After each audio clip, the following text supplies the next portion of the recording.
Hello everyone, আসসালামু আলাইকুম। আপনি কি গত সপ্তাহের আগের সপ্তাহের ইংরেজি কি হবে জানেন?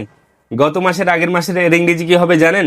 যদি জেনে না থাকেন, এই ভিডিওটি আপনার জন্য। তো চলুন শুরু করা যাক। আমরা সবাই জানি লাস্ট উইক মানে গত সপ্তাহে, লাস্ট মান্থ মানে গত মাসে, লাস্ট ইয়ার মানে গত বছর। কিন্তু আমরা সবাই কথার মধ্যে ব্যবহার করি গত সপ্তাহের আগের সপ্তাহে। গত সপ্তাহের আগের সাথে তোমার সাথে আমার দেখা হয়েছিল, গত মাসের আগের মাসে তোমার সাথে আমার দেখা হয়েছিল, গত বছরের আগের বছর আমার সাথে দেখা হয়েছিল। সো এগুলোর ইংরেজি কি হবে? তো চলুন শুরু করা যাক। গত সপ্তাহের আগের মাসে এর ইংরেজি হচ্ছে দ্য উইক বিফোর লাস্ট। গত মাসের আগের মাসে এর ইংরেজি হচ্ছে the month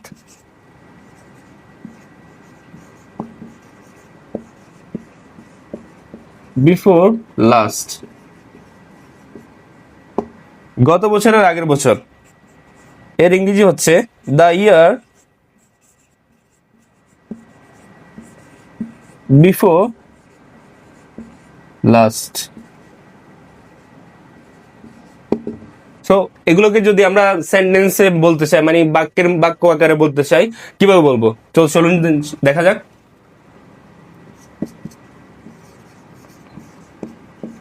I met him the week before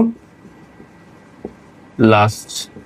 so এটার মানে হচ্ছে আমি গত সপ্তাহের আগের সপ্তাহে তার সাথে দেখা করেছি।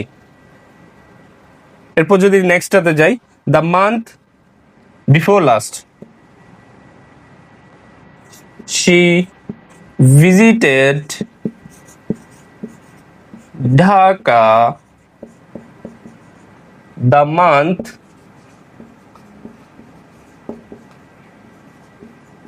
Before last. সো এটার মানে হচ্ছে সে গত গত মাসের আগের মাসে ঢাকা গিয়েছিল। এরপরটা যদি যাই, গত বছরের আগের বছর হি গ্রাজুয়েটেড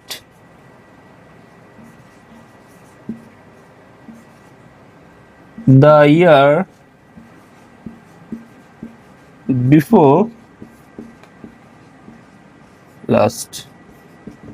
এটার মানে হচ্ছে সে স্নাতক সম্পন্ন করেছে, সে গত বছরের আগের বছর স্নাতক সম্পন্ন করেছে। সো আমরা যখন নেক্সট টাইম থেকে গত সপ্তাহের আগের সপ্তাহে বলতে যাব ইংরেজিতে, তখন বলবো দ্য উইক বিফোর লাস্ট।